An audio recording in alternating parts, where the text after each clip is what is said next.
Good afternoon, everyone, and welcome to the first session of GSNV's Impact Series. My name is Malavika, and I'll be walking you through today's session. I'd like to begin by acknowledging the traditional owners of the land on which we meet and pay my respects to the elders past and present. I'd also like to acknowledge the lived experience of the rare disease community, the families, leaders, and communities who bring invaluable knowledge and perspective to everything we do. As we all know, support groups are truly the backbone of the rare disease community.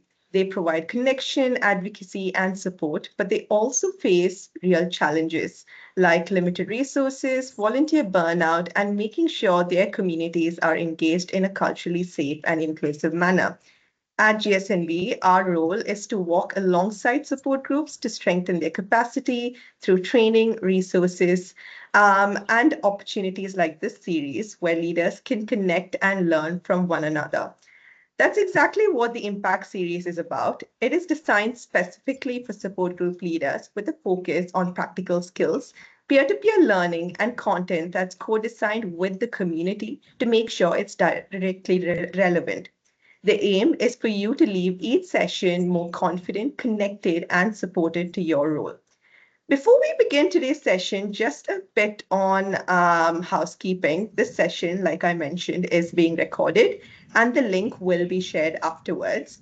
Please stay on mute unless speaking, but feel free to use the chat for questions or save them for the Q&A at the end of the session.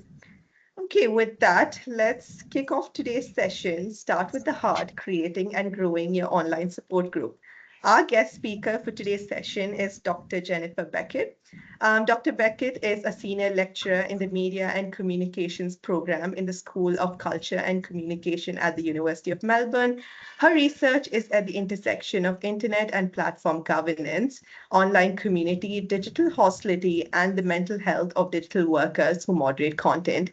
She is the founding member of Australian Community Manager, where she has contributed to training materials around the information law and moderation of dis and misinformation.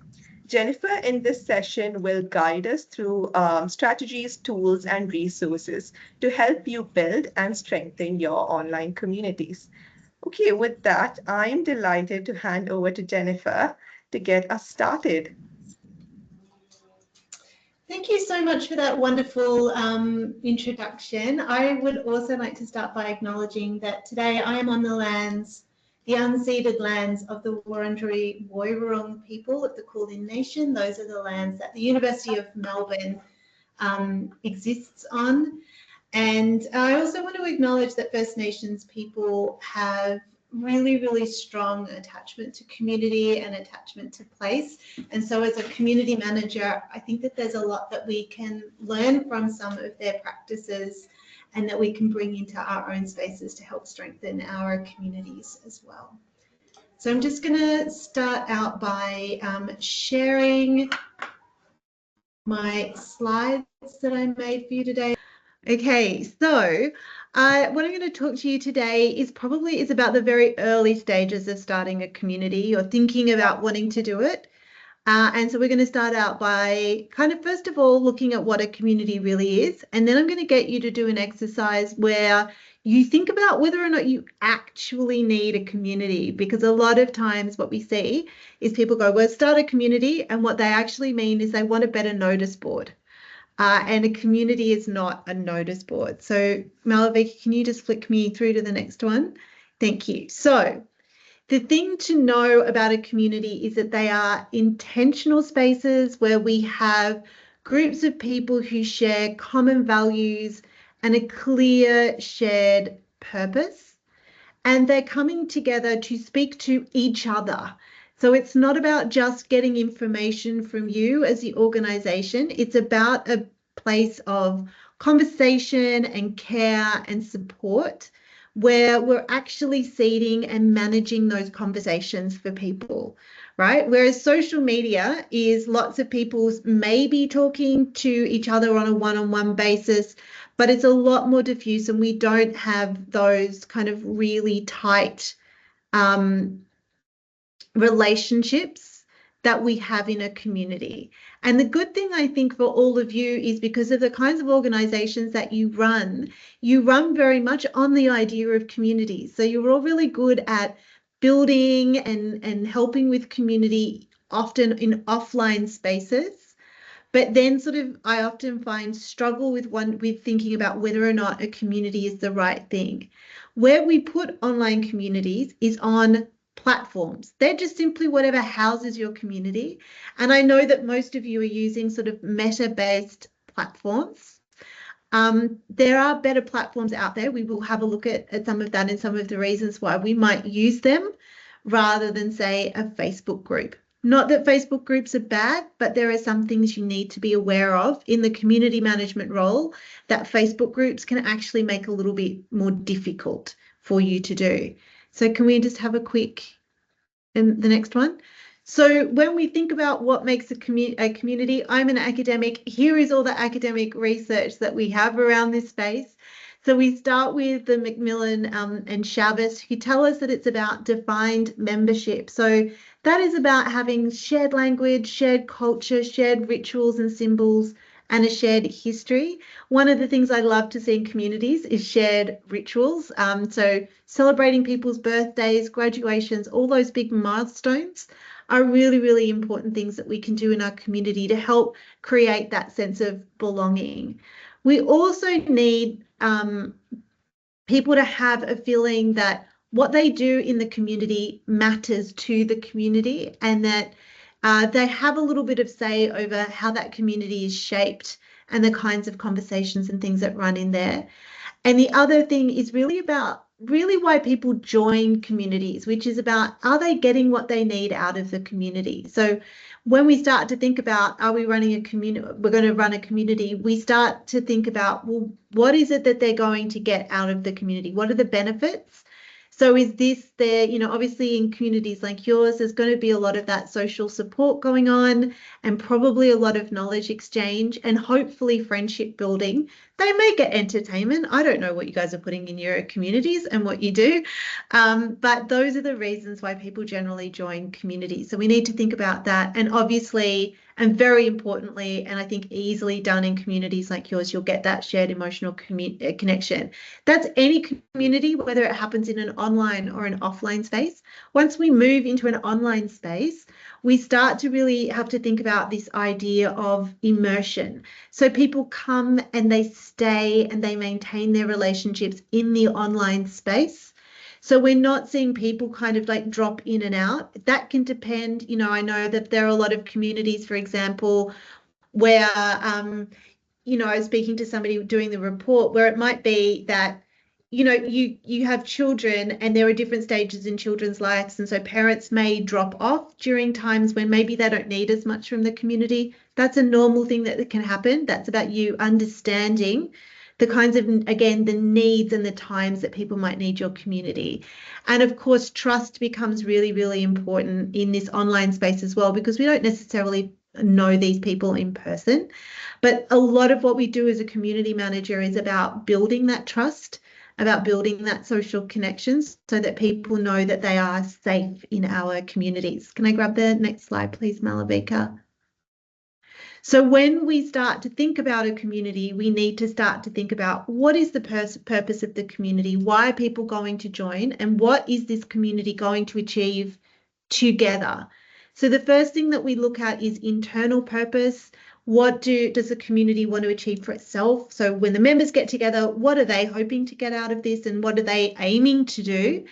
And then some communities, not all of them, have an external purpose, and that is often around things like, but in the health space, around things like advocacy, so getting the message out about, maybe there's a little bit of additional support we could get from the medical community. Maybe some of the stuff we want to do is to change the perceptions about certain genetic disorders. That would be something you would be working for. And I expect that that's what a lot of your organizations are doing anyway. You have that external purpose. So it would kind of nicely fit in the community. And that's where we get around this idea of aligned purposes. You can't just build any kind of community if you're an organization. It also has to match to what you're trying to achieve as an organization and the kind of values and purpose. So what's your mission And does the mission of the community align to your mission as well? So next one, please, Malavika.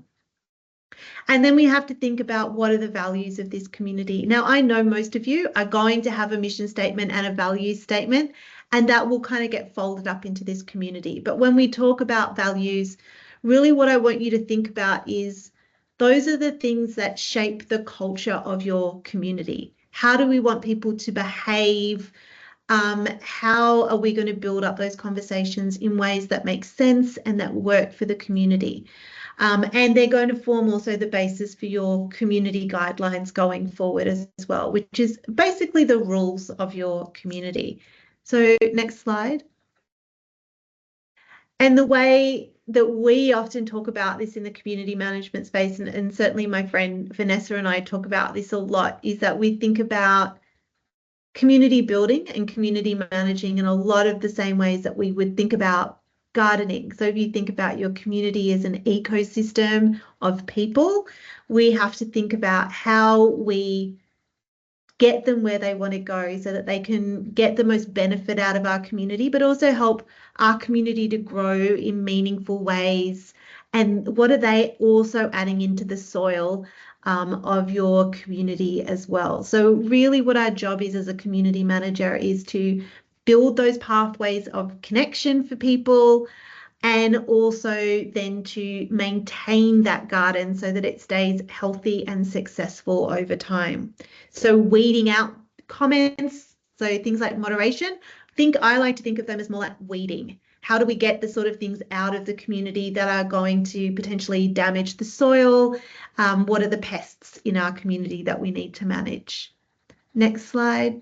Okay, so this actually comes from one of the people that I spoke to during my research, and it was just, I use it now with my students because it was such a beautiful summation of what the role of a community manager is, because it really is about maintaining safety, and that's particularly important in communities of support, which is what you are all seeking to build, because there's safety around things like patient records, physical safety for people, all of those things. And because we're often dealing in support communities with a lot of big emotions and a lot of, life altering and life changing things, safety is also about how we hold space in those communities for those stories, how we gently guide people through things, how do we deal with people who've breached our rules in ways that make sense for us, and that we're not necessarily jumping straight to just get out of the community. We're doing a little bit of that remediation work as well, and really encouraging those beautiful discussions and content that we want to be seeing as well. Can I grab the next slide? So one of the things that I really, really noticed going through all of the research, and I know that Malavika's put together a thing, is that one of the things that people really don't understand in this space, particularly if you've been volunteering in online spaces, you actually have to have really, really good and strong governance structures. You need to know what is actually going on. You need to know who's running the community. You need to have backup plans. You need to know all of the regulations that you have to abide by, which we're going to get into. So you have legal responsibilities as a community manager in Australia.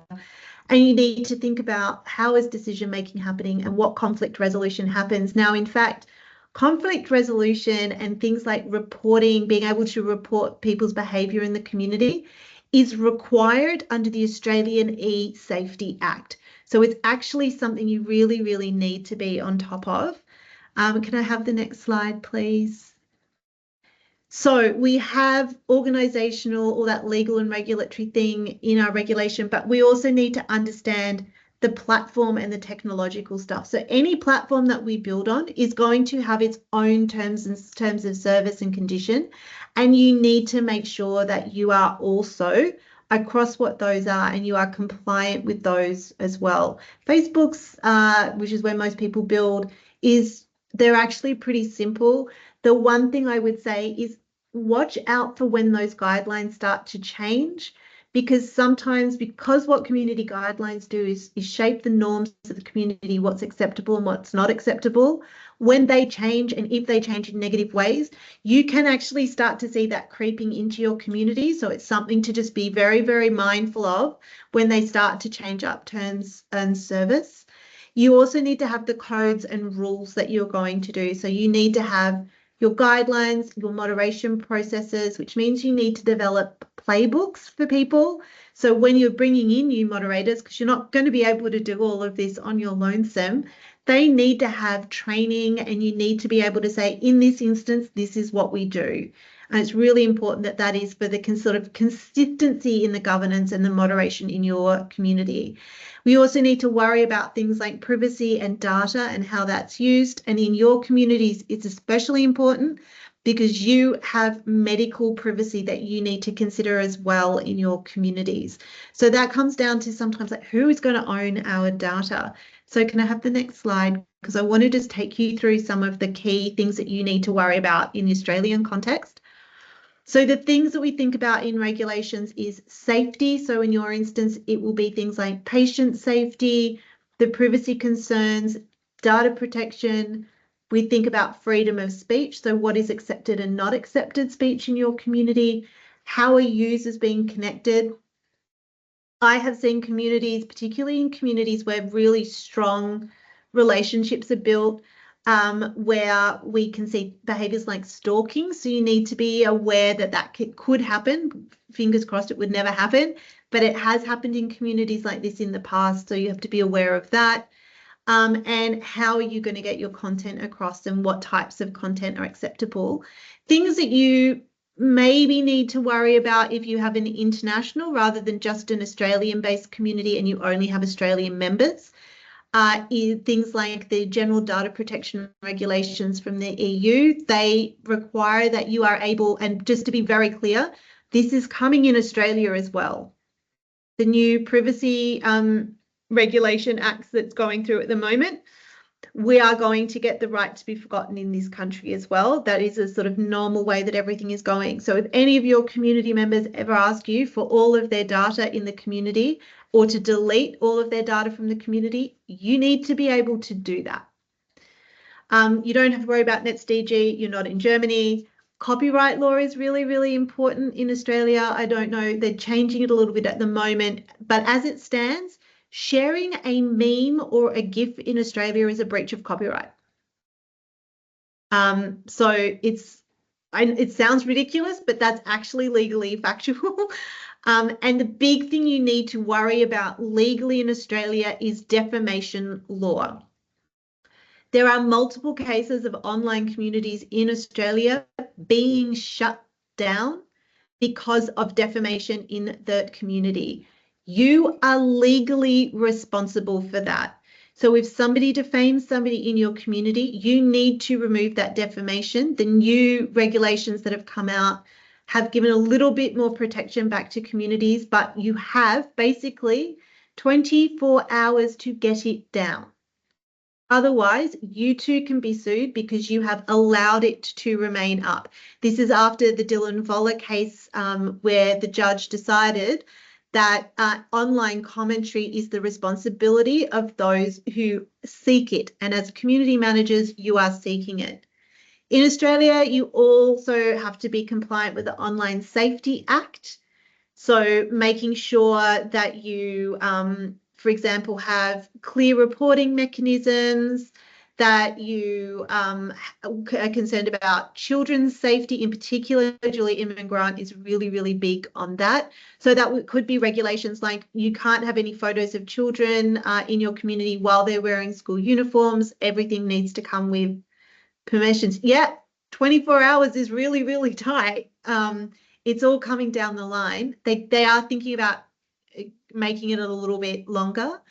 And you need to be worried about the Spam Act in Australia as well. A lot of this gets folded into sort of what we see in the Online Safety Act, and then folded in as well as that Sharing of Abhorrent Violent Material Act, which I hope you never have to deal with in any of your communities, because as somebody who has experienced having to witness some of that stuff in a newsroom, it's really not something you want to have a look at. Can I grab the next one as well, please. So I know you are all here because you are thinking about designing a community. You've already got a community. Let's just have a look at some of what we need to worry about. So the first thing to ask yourself, do I actually need a community? And so often when people go through this flow chart, they actually come to the realization they in fact do not need a community. What they need is a better social media presence. So for example, if you just want a place to make sure that everybody is up to date on everything that is happening in your offline communities, you don't need a community. If it's just a repository for information, that's not a community. You need to probably do something on your website. So I want you to take a second now to kind of go through this flow chart and let's share back. So let's have about, I guess, maybe 5 minutes to think through the flow chart. Do you really need a community?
Has anyone been doing that and then realized, oh, actually, I don't need a community. I just need to do something else? Or maybe you're looking at it going, oh, wow, I thought I had a community and I don't have an online community just now.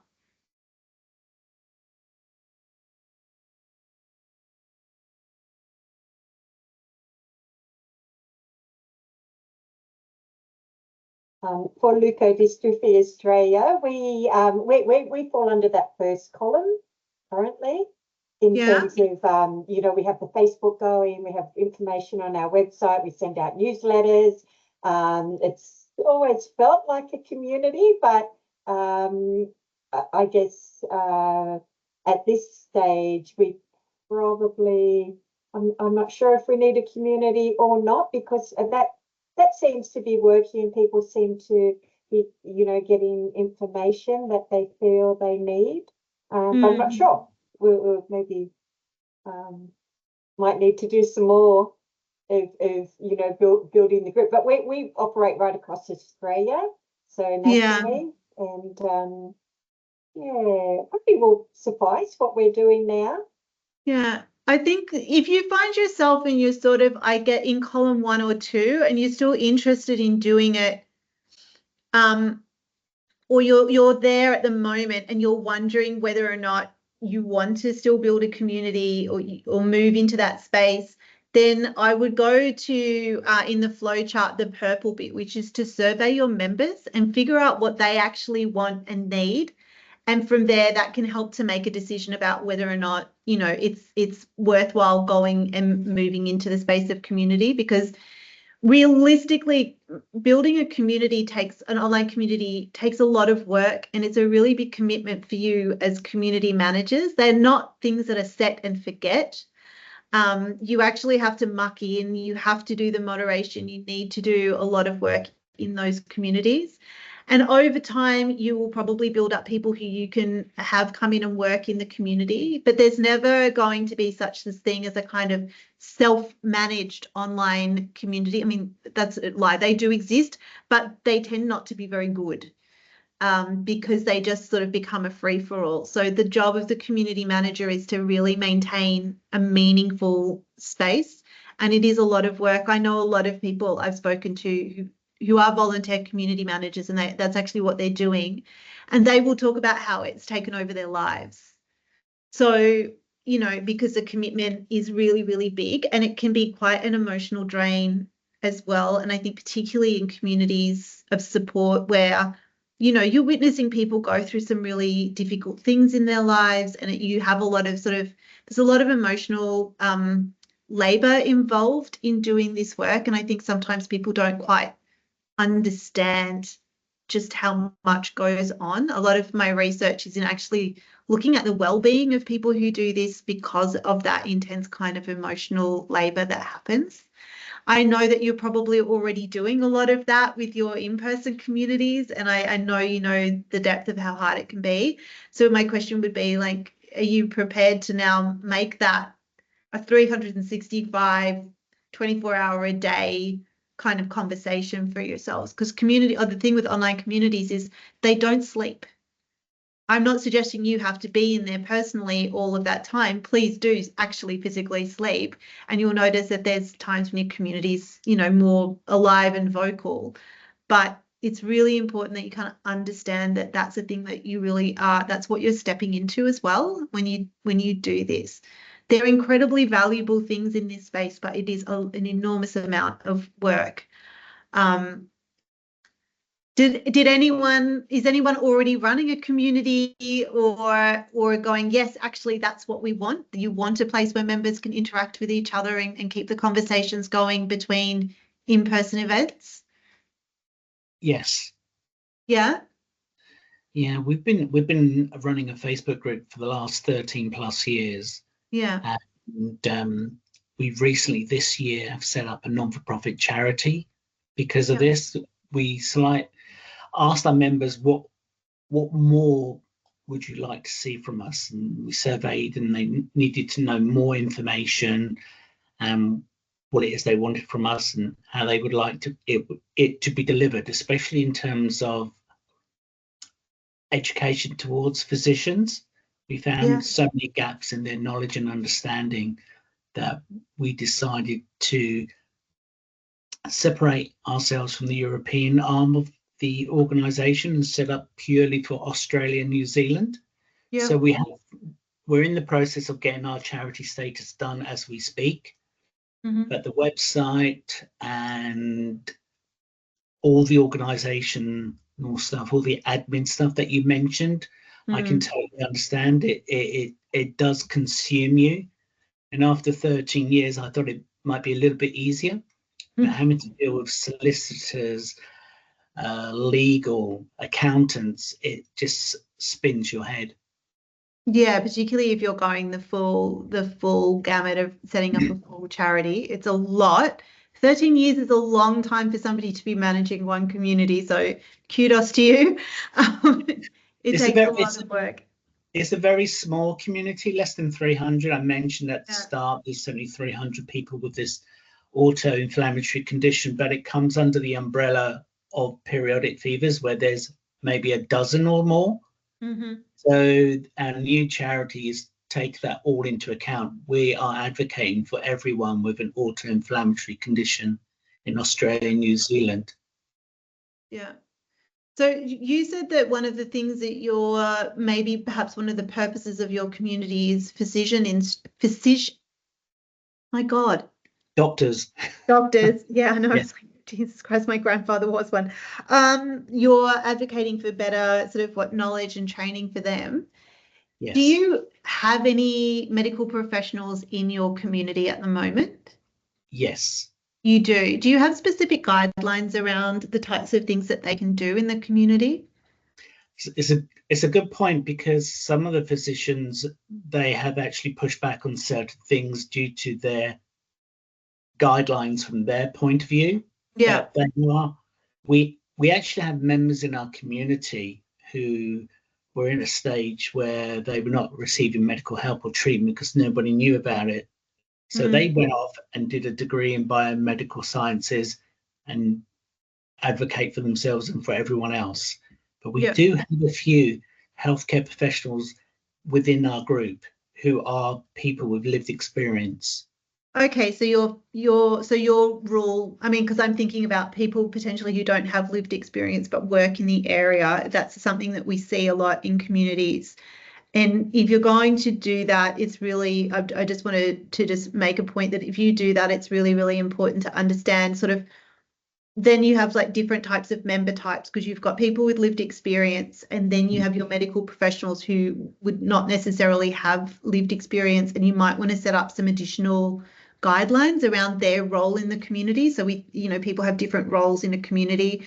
So for example, I would probably advocate for things like, they can't advertise their services. That's a big one. Because you don't, otherwise you just come and see me. That can start to be a problem. But maybe you have limits on the types of things that they can comment on. So they're really there to see, like, this is getting information about lived experience. I think we're quite diligent in terms of that sort of information. None of us will ever give medical advice. We may share our experiences. You legally can't. No, we can't. So we've never done that, and that's part of the group's commitment in terms of offering advice and guidance to members who come to us. But we do have a registry of physicians across Australia who have knowledge of some of our rare conditions that we could direct them to. Yeah, so we have that information. Yeah, so one of the things that you might want to do then is maybe if you've got a couple of those that you really, really, you think would be good members of the community, you might want to think about at this stage maybe having a couple of them come into the community as the sort of people in the community who can offer some of that medical information. But under the guise that, like, obviously they can't give individual medical advice because the people are not their patients. We have a caveat at the beginning that we don't have information. You won't get that here if you need to consult with your own primary care team in terms of your own individual health. Yeah, so those are the kinds of things that are really, really important from that regulatory standpoint as well, is just making sure all those bases are covered. Was anybody else in a position where they're like, we could start a community? Or we're already running one? Have I terrified anybody out of starting a community entirely at this point? No. No, good. You already know what it's like. Jennifer, I have a question. It's Danielle from the GSNV. Hi, Danielle. With your column, I want a place where members can interact with each other, and that's the green light for a potential online community. What about where as a, I guess, peak organisation, and how can we use that as a tool to gauge community feedback and a more sort of consistent way of tracking community engagement that allows us to do our advocacy? Wouldn't that be as GSNV? So really, it wouldn't, if you just want people to talk back to you, then that's what surveys and benchmarking or surveys and things like that are for. Are we doing what you need us to do? Tracking our advocacy. If you might decide to start a community which is like the heads of some of those peak bodies that you work with, and that's the community. So it's a very small closed community. That's something you could do. But then my question for you would be like, that a community is about ongoing conversation. So I would ask, do you actually just need to have some industry meetings 3 or 4 times a year to get that feedback? Do you really need something that is an online space that you're moderating, where those people are talking to each other? It's not about them necessarily talking to you. It's about them talking to each other. Yeah. Right. That makes sense. And I guess, our boundaries would be for support group leaders, and where there may be survey fatigue, just to sort of understand how you would capture in the best two-way conversational approach, which a community offers, what your members do want and expect, and how you could pull that, like perhaps where there is 24/7 conversations. I think Yeah. Yeah, what you're kind of talking about there is like sort of social listening. So it's a benefit that you can definitely have by having a community, in that you do have access to those conversations and you can see things pop up organically and monitor that. That's definitely something that you can do. And communities are really helpful for that, in helping you to understand the needs of people, but also in generating, like co-generating solutions, because it's coming from the space of the community, and this is what they want, and what do they want it to look like, and how would they set it up. It sounds to me, if you're doing that, then what you're thinking about is what we call community of practice. So people who all kind of are engaged in the same thing, or the same profession, in this case being the sort of leaders of these groups, and you would bring them in. But then the question is, what is the value to them in being a member of this community? What are they getting out of it? Because the one thing that we always say about community is that the organisation is always in service to the community. It's not the community in service to the organisation. If your focus is, we want this to service us, then you don't need a community. You need to develop better surveys, or do focus groups, or do whatever, and have a sort of consistent kind of way of doing that each year, or a couple of times a year. So for example, this is where, coming from this experience, is where things like industry boards are really important, because you meet like once a year or twice a year, have a nice lunch and have a chat about these things. And they are already in conversations probably with each other at other times, and then you just get the feedback. Does that make sense? Yeah, it does. I think it's I'm really happy to explore the different approaches. Yeah, thank you. Yeah. Okay, I'm just going to jump to the next slide because we're running out of time, unless anyone has any questions. Hi, Jennifer. My name's Stacey from Gorlin Syndrome Mutual Support Group. We mainly have our Facebook page and a website because Gorlin Syndrome is so rare, with only about approximately 20 people in Australia who've got it. And we're trying to enhance it to a point where we can, raise awareness with medical professionals around Australia as well. So would focus point on the website be okay, or mini videos raising awareness towards Gorlins? Yeah, so it sounds to me like you need a good a marketing campaign in many ways, like an awareness raising campaign, which is not a community-based thing. That is that's something about how you do that. There are a lot of marketing agencies who can help you with this, who do a lot of pro bono work on the side. And that they can help you to build out a brand and social media campaigns and do all of that, and you could maybe have a partnership with somebody around that. So there's lots of places that you can go and do. You can go and do that. I know Sprout Social does a bit of that work. It's a lot of them are quite quiet about it, but it definitely does happen. I think, you could, if there's 20 people in Australia, you can have a 20-person community, and it's really, really rare. And maybe they want to hear from each other and have those conversations about, oh my gosh, I'm going through this at the moment. Has anyone done this? How, and just to have a place of being able to talk to other people who are like them, have the same situation. So I think, communities can be a great place, but for that sort of stuff, if that's why you're building the community, and that's the value for the members, is being able to connect with other people who are like them, but not having to wait between like, oh, we're going to have this meetup or we're going to do that. It just gives them a sort of continuous space. Small community. The only thing I would say in small communities is that they can get a little bit toxic because personalities are a vibe. And, you just want to be very, very careful about how you manage that sort of stuff in a really small, tight community.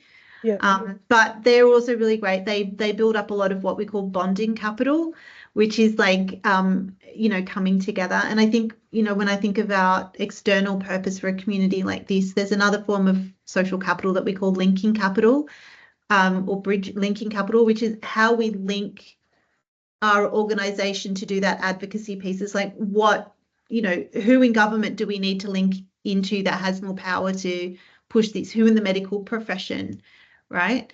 But building up that capital within the community is a really important thing. So yeah, you could do it, but you need to come from, it's for members to talk to each other.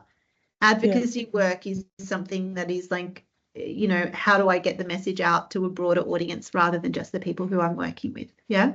Yeah. We do network with Gordon Syndrome Alliance in America, who I recently caught up with over there because they've got a bigger network. There's various medical professionals doing research on Gorlins, and we're just trying to raise our awareness up in a similar way, if possible. Yeah. So I think you need more of an awareness raising campaign. Yeah, thank you. Community. Yeah.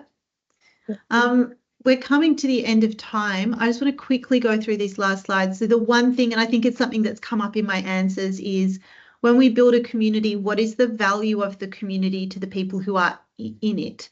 And it's got to be a little bit more than information. It's got to be about those emotional connections. So that's that really important shared emotional connection pillar of community. And of course, understanding people are like speaking inside of it. If you are going to be investing money, obviously you do want it to have a benefit to your organization. Is it helping you to meet a specific goal or a specific part of your mission in having this community, and it's worth investing all of the time in building it, and that emotional labor and, you know, and all of that, and learning all these new skills.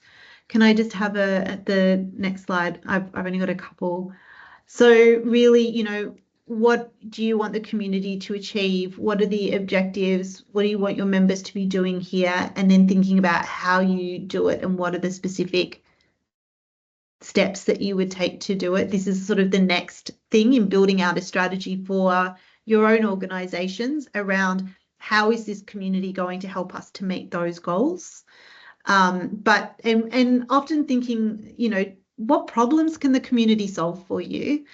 Which might be less of a thing that you need to worry about. But if you're seeing, like, you know, it's really hard to get everyone together these days, cost of living, you know, petrol's really expensive. It's a small group of people who are widely distributed. So those, you know, meetups are really hard to do.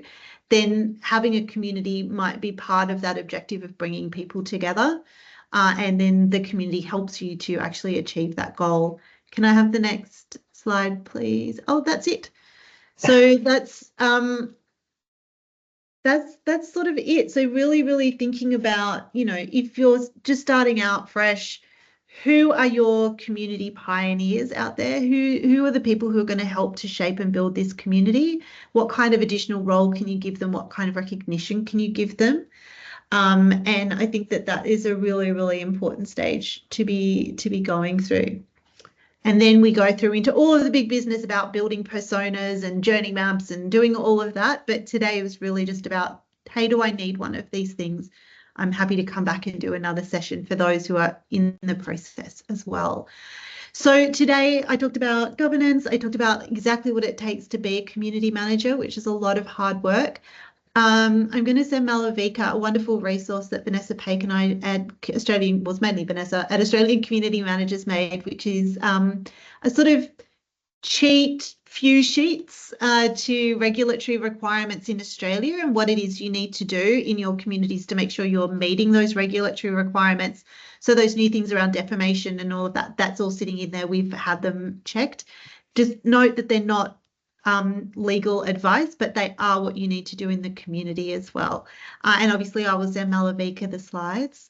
I will also say that at ACM, we do a lot of really great training work. Vanessa has, you know, we've got so much stuff up there around, you know, moderation, how to moderate effectively, dealing with mis and disinformation in your community, which is a big thing in anything that is a medicalized community. How do you deal with that? And just knowing that mis and disinformation as a side of moderation is coming down the line at all of us as well from a legal perspective. So really getting across that. And it's all on demand training. So there's a lot of it there.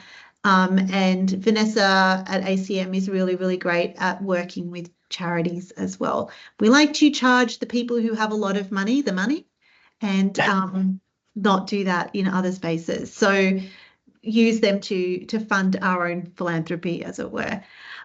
So Thank you so much. If you have any questions or anything, I'm happy to answer them, or maybe Malavika will organise another session.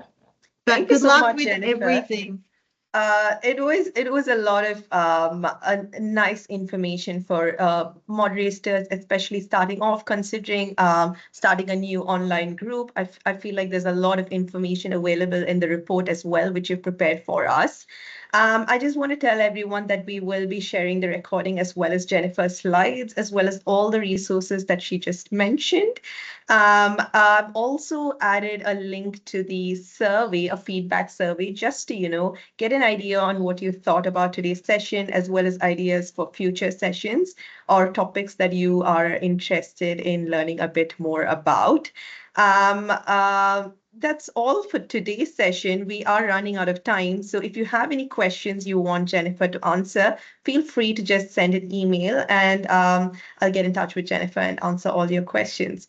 And once again, thank you so much for joining us. I hope you found the session useful, and we look forward to seeing you for our next session next month. Thank you so much. Thank you so Appreciate it. much. Thank you.